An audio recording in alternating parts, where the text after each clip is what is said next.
Harlot that they have to consider. There's still Joy that they have to consider. It does get banned out, but then those assassins, something has to go. Unfortunately, you can't ban everything you ever wanted. Let's see these two teams make the best out of the situation. Honestly, I just want to make a quick note of how relaxed they kind of look. Even after playing two extremely stressful games, there's no worries in their face at all. Look, they're taking it seriously, man.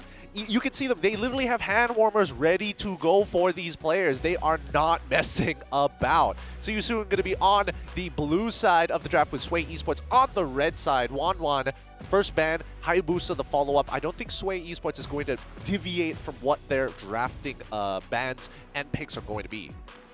Does seem like that will be the case. Joy getting banned out by See You Soon, and therefore this is lane. I'm expecting the Fanny or the Ling to come out for Sway Esports, and I feel like if you are See You Soon and you have that Kaja option, that Fanny could be something that you let through, since they have found ways to really stabilize that early game for themselves. Yep, there we go. The Ling's already getting banned out. See You Soon. Won't be too surprised if they ban out the Fanny. We come back to Sway Esports. Who do they ban out?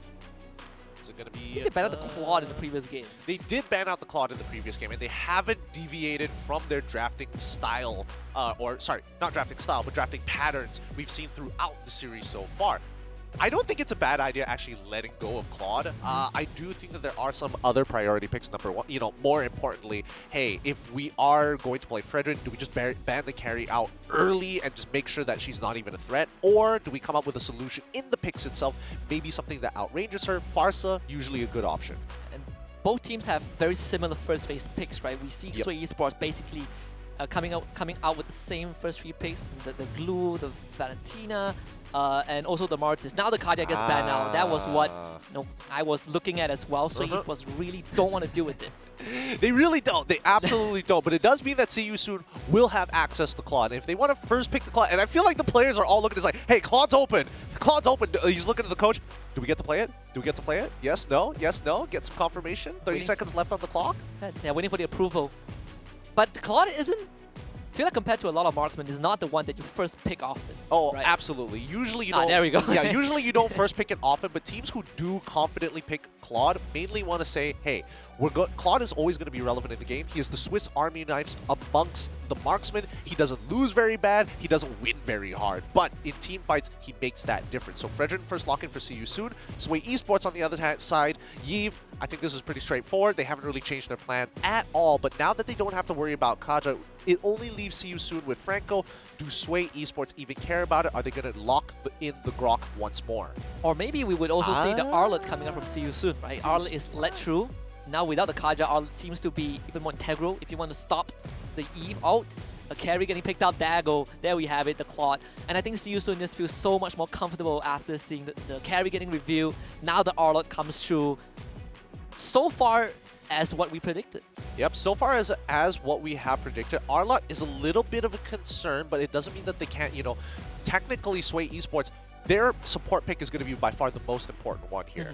And from this position, is there anything they really care about? I guess they can still play Glue. I think Grok is a much better pick in this situation. Martis is going to get locked in. They are not deviating at all from their plans in the draft. They just wanted to make sure they have the carry. They don't mind if they don't get Grok later on. That's fine. Let's see how they play the second part of the draft. And this time, See You Soon don't get to see Sway Esports reveal the XP lane for the first time in the series. And I think that would be very important as well. I feel like if you are Sway Esports, you are looking to save that XP lane for last. I don't think the EXP lane matters that much. And here's why. I think that even if they're not going to ban anything from the EXP lane, I think it's pretty straightforward that it's going to be Arlot into the EXP lane. So therefore, mid lane is going to be by far more important. Get rid of the Valentina. Respect it. Don't steal my ult. I'll force you onto Farsa. And if you do lock in on Farsa, that's even better for us, because then we can start taking Lapu Lapu as well as Yuzong and actually be a threat, not only in lane, but also have a bigger contribution to team fights. And that's where the Yuzong gets banned as well. And See You Soon is getting a great read on that. We're kind of heading towards that Farsa direction for See You Soon. Oh yeah, I think Sway Esports just get rid of the Farmis, get rid of the Farsa. Works totally fine. All right, they're willing to deal with the Farsa more than they want to deal with the Farmis. I mean, the Farmis was a big factor See You Soon one game too. That is fair. That is fair. Just get rid of the guy that stops all our ultimates. He has been a pain in the backside for Sway. See you soon right now, I think. Lapu Lapu does feel like a hero that they can consider, but I think the glue to them is a bigger threat. Yeah, glue is just so annoying. He's just so I want to give Arla a better matchup, I suppose. I don't think Lapu Lapu is any better in the matchup. I think, you know, once Lapu hits 4, Arlot kind of struggles with the anti-CC from the Bravest Fighter. But therefore, Sway Esports, they lock in their EXP now. I don't think Lapu is that bad in this position. But is there something better? I feel like Grok is still good here. Yeah, I honestly think that he is. Now that you don't have the Farmist, nor the Kaja, there's a lesser element to worry about. You can actually properly run into See You Soon. Yep. I mean, the XP laner isn't the best at stopping. Oh, we forgot the Kadita got through. That's so greedy. That's so greedy from Sway Esports. Like, I was expecting Sway Esports to either go for Grok in this position or, at the very least, Lolita, because that gives you that engage and disengage. But Sway Esports, they're like, no, we're going to play for this early game. We're going to make sure mid is locked down. We will always push faster. We will always have more kill threat. Yeah, I mean, we've done it correctly in game 1, and it wasn't the cleanest game 1, but I think that gave them so much lead. And now Kadita adds an extra layer of threat on top of that. I like it. I like it. I like it as well. What's the response though? See You Soon still need Roma, still need that mage, but this Kadita is kind of takes away a lot of that options that you normally feel comfortable with. There we go. The very typical options here. These are very simple answers to deal with the box, and not to mention having a disengage tool, which is really important for the side of See You Soon, because there's going to be a lot of times where they can't do anything about the box, and therefore the Numenor Blast will get his entire team out, and the Black Shoes make sure that Lilia is self-sustainable. So I think this is not a bad comp overall. 2 enablers for the Arlot. They basically have a really quick way of clearing that mid lane, and I think that's the most important factor here, that Lilia will make the difference in the early game. Yeah, and also at level 4, it negates a bit of that pressure from this Kadita when you have the Black Shoes. So with Sway Esports already revealing the Kadita, I think the last one is definitely the XP lane. They have made up their mind is the Lapu Lapu. I feel like there's not much other choices. I mean, there's Benedetta, but like... Edith, right? There's those two, but... Yeah. Well, if they are greedy, they might as well go all the way. Okay, I wouldn't say Edith would be a greedy pick. I mean Lapu, right? Yeah, Lapu is like the most stable. It's like you want something that's kind of like Benedetta to rotate fast and kind of wins her lane sometimes. You want Edith to kind of brick wall the lane until she hits level 4. Lapu is like a good in-between. So yeah, we just get the balance. Just balance on both sides. So as what we discuss about by the end of game 2, there will be a change of what these two teams are looking for in this game 3. What are those conditions? Well, number 1, the conditions for See You Soon is definitely having that mid control, and they want to play around Neha, of course, but they can kind of split up the roles. They don't necessarily have to send both the mid laner as well as the support into the same side of the map. Lilia can easily transverse the map as well, and is very safe to do so until they hit level 4. And that's when Sway Esports, as soon as they hit level 4, they're looking for picks. Immediately with the Kadita, that's going to be their biggest issue. But let's jump into it with See You Soon on the blue side, once again, versus Sway Esports on the red side. Bit of a switch up. Kadita is going to kind of patrol that mid lane. They're putting a lot of pressure on Arlot very early on. Just Trabot getting pushed back. Tank Arlot again, but in this case, they're just squishier targets on the side of Sway Esports for him to comfortably jump on. Absolutely, and they want to make sure that Breakeven at least gets level 2, and they abuse the fact that, hey, if Barbie Cheese shows up in the EXP lane and absorbs the wave with Haroski, they are both going to get level 2 straight away. So little losses on all sides. Yeah, Kyrie gets a little wonder as well, and Breakeven shows up the top side. Neha getting completely pressured, but able to actually win out the trade nonetheless. Just good support from LaFlame. Yep, this is what you want to see coming out from Sway Esports. They want to break the team apart. Even though mid lane is being highly contested over between Barbichi and as well as Aski, the supports can kind of do whatever they want. They can kind of split off into different factions. They can split off to actually help get lane advantages, which is something that we didn't see previously in game number 1 and game number 2, where there was a high priority on the gold. And we're seeing something happen in the XP lane as well. Trabot won that initial trade. Haroski kind of behind in experience just a bit, forced to reset early on. But Gyome shows up to the top side, gets the grab. Now they are ready for that turtle fight. This is the level 4 spike we're looking for, but Breakeven isn't there yet. Wait, Barbichi is at level 4 as well, and Haroski, I don't think he can afford to start sharing the EXP in this second. Actually, no, he can with the next wave, but will he walk into this? Don't touch the grass, my guy! And Aski get a little bit of poke. No level 4 for a lot of these heroes just yet. So many contests over XP. They have to force it. They have to force that wave quick.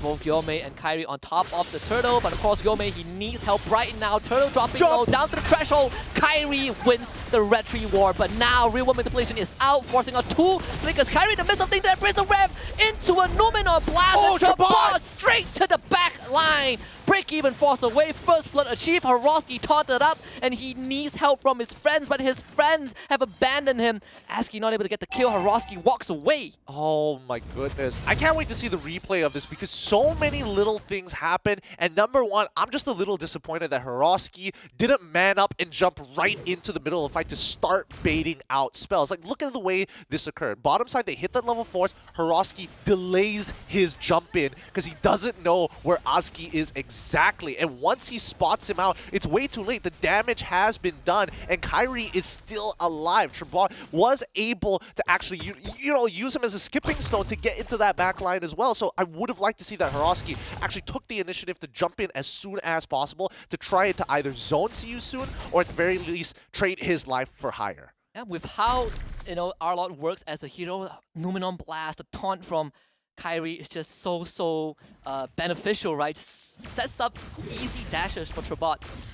Obviously, it's just a first blood, not too big of a lead, but we're seeing kind of how Season wants to take these fights, and Haroski just a lot more hesitant than he was when he was on that glue. Yeah, definitely. He's not feeling as confident here, but I definitely understand. As a Lapu Lapu player, it's like, you can all in, but you end up dying in situations like this when you know a dive is going to come. Maybe I shouldn't have traded at this point in time, but at least I shoved out the wave. I'm just getting completely pressured, and Kyrie will just cut the wave. They will crash. Season able to crash that bottom tier 1. Merp getting gone on, but they will good punish onto the flame. Niha straight to the back line with that blazing duet, but yeah, he is gone. Wow, okay, pulls out a magic trick, but just no way out. Yep, absolutely no way out. A successful dive on the top side of the map. However, the turtle will be spawning there soon, and they're not going to have some important ultimates. Haroski, wow, he didn't die, and look at him absolutely winning out these trades. He knows his item power spikes. Well done, Haroski, building back that confidence, and this turtle should fall into the hands of Sway. The flame just got back, does have the Numenon Blast and the Flicker. Will this fan prediction give them the second turtle? It's dropping very low. Retreat too early from Kyrie. Yome just takes it and runs. Yome didn't even have to use his retribution as well. A little unfortunate at the end of the day, but don't worry about it. See you soon. We can scale here. Oh, man, it annoys me that Kadena Roam is so effective. Yeah, you just have a free get out of jail button. Yep, a free get out of jail button. She can one-shot you. Yeah. She's always relevant. You think you have an escape mechanic? Don't worry, you're stunned up because I petrify. Oh, so many good things about Kadena. That's it defies everything that a mage should be. Yeah, when you say enchanter mages, Kadena doesn't pop up on the list. Kadena's an assassin. They need to relabel her. Get categorized her as an assassin. No longer a mage. The top assassin picks in the support position. Selena, Magic number version. 1. Destroys your health bar, Selena, Natalia, Kadena. Now the rest of the team is actually trying to control this mid lane. I don't expect much to happen from this stage onwards. I feel like, for the most part, the EXP lane is pretty much set. Trabot understands he can't really contest Haroski unless he builds full damage, and the fact that he took Concussive Blast, he's technically an emblem down. Oh, now they get a Petrify, burst damage onto Kyrie, but he just dashes out. Skillful manipulation also used as well. Neha coming in from the side. They have nothing to stop him. Kadena is down. Merps get away, but that top lane opened up. Oh, you hate to see a break even, like, sets it up perfectly. Doesn't one-shot Kyrie. Unbelievable amount of health that he has to cut through. Ends up dying because of the Numenor. At the end of the day, the death doesn't really matter, but that turret does. So indirectly, her death caused top tier 1 to break. And it's not an easy target to go on as well, right? Break even doesn't even have his first item yet, and Kyrie, yeah, he already has the Molten Essence. It's kind of building up on magic resist as well. So I think that is kind of the last one you want to go. I feel like they're banking on bursting him before he gets any of his combos off, but he just dashes out of the Eve ult. I mean, that would be ideal here, but at the end of the day, Sway Esports still has Merps, and he's going pretty toe-to-toe against Neha as of right now. Haroski did get that Bloodlust Axe, so it means that he should honestly take the initiative because of the Bravest Fighter. I'm looking for the turtle, third turtle of the game, and Yome, wow, wins it again. I guess they didn't want to take the fight at all. How so? I guess they understand that Kyrie is a little too far ahead of Guillaume to actually contest for it, or they should make a decision to actually take fights based on the kill potential that they have. Wow, Merp's actually taking a lot of damage from that Blazing Duet. Part of me thought that they would try to contest because Merp didn't have Purify, but Yeah. just came back up. The most even game we've had so far. Very. First 7.5 minutes, no one in the lead.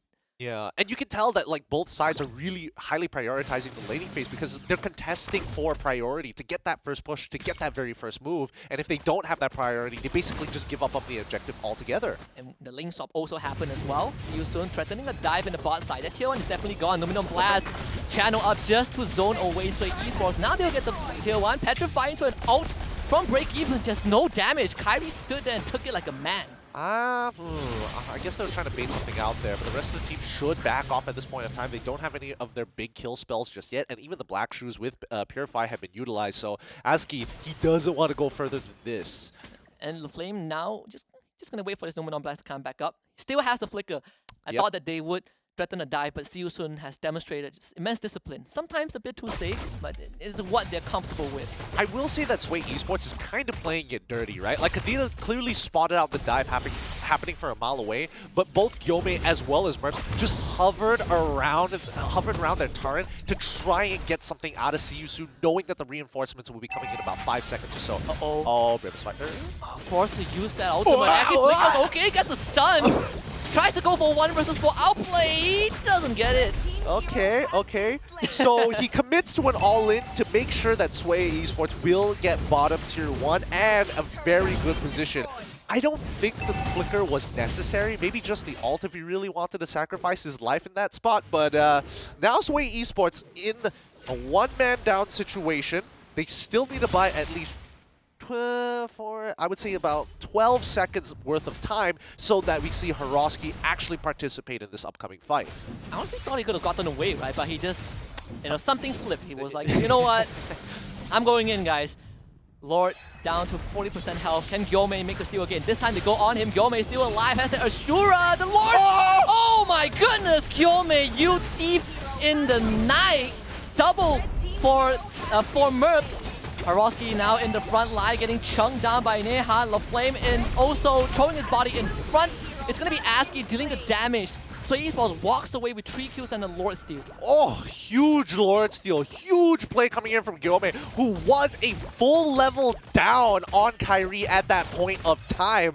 Oh, it should not have occurred like that, but Sway, they're still pulling all the stops here. Now, Merps, he's playing very, very carefully. There was a very good opportunity for him knowing that Neha didn't have the Blazing Duet anymore, and he couldn't actually burst him down. Just look at the position of how Merps is playing it, right? He cannot reveal himself first. The steal happens. Kyrie is relatively nearby. He sees the Numenon Blast go down, holds his position here. It's looking good. He should actually press his advantage even further, but he realizes that Aski is a threat, decides to take the least aggressive route possible, backs out of the fight, and then re-enters the fight. If he just kept pressing his advantage while he still had a spinning light wheel, it could have been a double, maybe even a triple. And they just lost the Claude.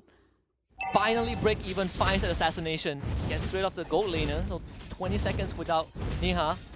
Even as a Purify, didn't get to use it either way.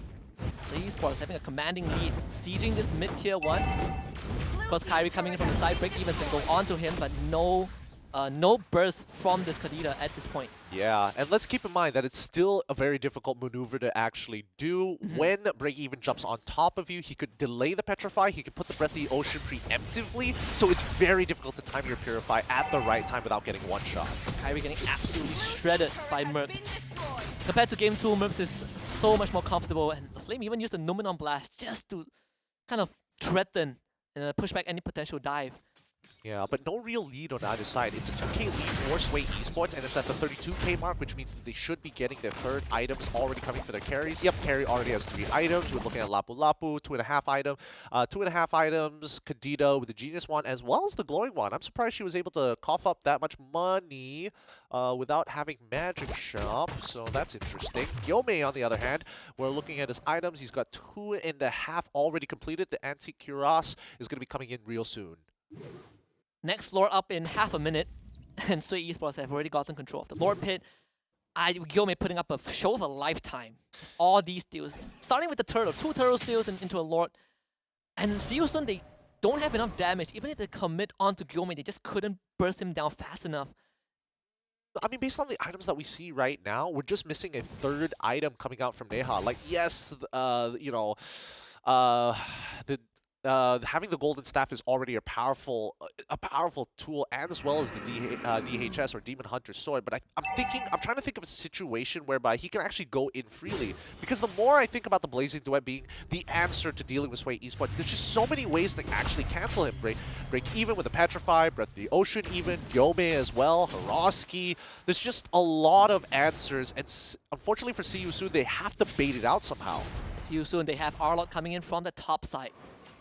There might be a chance for a pincer maneuver, but yeah, I mean, Prabhat revealed himself. Hiroski gone on. Okay, Pneumato Blast onto 2. This is the opportunity to get the taunt up. Hiroski flickers to safety, and now the counter engage. The Kadita has found the target. Kyrie is dead. Aski not in the fight, but able to get rid of Hiroski at least.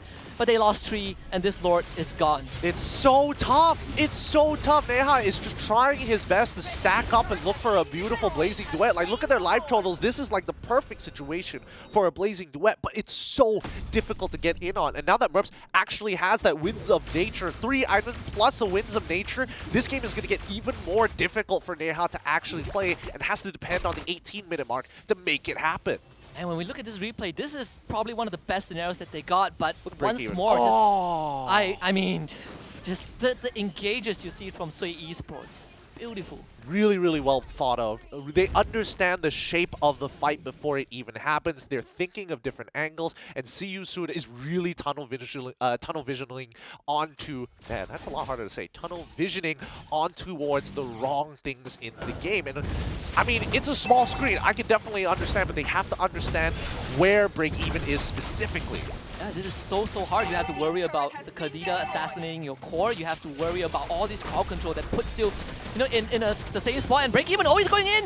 Not able to get the assassination this time, but he walks away with his life. And Hiroski right into the thick of things with that ultimate, and even gets rid of Kyrie. But can he get out though? Have Sway Esports pushed their luck too far? And I think they have. They lost 2. Only got the top inhibitor. The mid one still stands. Yep, they definitely pushed their luck very, very hard there, but they don't mind giving these kills back. Number one, Sway Esports understand for a fact that they are in the 43k mark territory, so they know for a fact that they've hit their item power spikes first. They force it. Unfortunately, they still lose the trade, and they invest a lot of resources into the wrong guy. Kyrie can take hits like no other man could. Yeah, and Kyrie, he gives up his life, but he ate every single spell from Sway Esports. And it's one of those situations where, Sway needs to start understanding that these guys are good, and sure, they can afford to give it up, but you are giving Seosun just that little breath of life that they were looking for. So we get this soft reset. Yeah, we get this sort of reset, but I think more importantly, like, Sway Esports needs to recognize that Merps needs a little bit of time if he's working on Kyrie specifically. Everybody else would pretty much go down very, very quickly. It's just Kyrie who's a bit of a problem. And just don't get caught out. Merps was kind of in the face of Seosun. I mean, he tried. He was like, I'm gonna kill Kyrie whether you like it or not. That's commitment. That's commitment. You don't take one of the best junglers in the world's name and not be Filipino. That's the main issue. That's true. That's true. There's no argument against that. There's definitely no argument. They can just show us the M-Series trophy. That's it. That's all they need to do. You cannot argue against these logics. Truly, truly. But I think Sway for now, before they start taking their revenge here, they have to really plan out the way they're, because their Lord control is very smart. They give up space on purpose to allow break-even to get into better positions to actually flank. And I think Seosun need to start recognizing if Sway are just backing off on purpose, where could they be? Tri-brush? You should start thinking about lane bushes as well.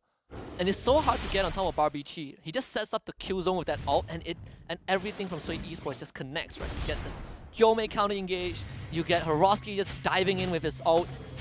So tough. The Lord again getting juggled left and right, and look at break even. He's looking for an assassination. Yeah, he really is. Well, he's playing like such a rat. This guy, man. I'd be so furious. I'd be so furious. But now they have... Oh, okay. So they have all the information they need. They know where everybody is. They're just not 100% sure where Neha is as of right now because he's not revealed on the map just yet. But it's getting close. Look at this flag for break even. They oh my god. Haroski, you cannot go down right now. Oh, Neha. Oh, he misses the ultimate. But they get the petrify. Nonetheless, it's just immortality. Kyrie, he's slaying the flame. Can't get on. Domino Blast even cancel. Oh, so Esports. A beauty. And this should be it. Game number 3 dominant as they intended it to be. So disgusting. Sway Esports playing it so nastily, delaying the Lord on purpose, getting that information, making Neha feel so uncomfortable. He is scared to jump in that fight. The unstoppable force now charging in once more. Trabot sweeps them all aside. Yome in the fight, but with Trabot gone, it's just Neha against the entire world. And this is not going to stand. Sway Esports finally have a conclusive ending to this upper bracket best of 3. Let's go! Sway Esports turning the tides on the talent as well as the audience predictions. The 4% that believed in them get to walk away as victors. Yep, the faithful always gets rewarded. In this case, Sway Esports coming in from the Open Finals and able to really put up a show against See You Soon, who did qualify directly from the qualifiers. A